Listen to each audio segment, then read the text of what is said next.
Pero meron kaming sorpresa sa iyo dahil merong mensahe para sa iyo ang dating tagapangalaga ng brilyante ng lupa. Panoorin mo natin ito. Abisala, Bianca, alam mo mapalad tayo at naging parte tayo ng Encantadia.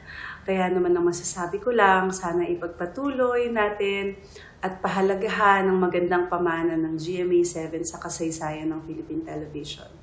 Abisala at maligayang pagdating, Tera. Oh. Ano ang nais mong isagot? Avisala Eshma Haradanaya. Ay, sa totoo lang po, every time that I would see Miss Diana, it's like an electricity feeling inside of me. Kasi OG po yun, Tito Boy. Oh. And Miss Diana, hindi ko po kayo bibiguin. As one of your successors ng Brilyante ng Lupa, aalagaan ko po ito ng buong buo gamit ang aking puso.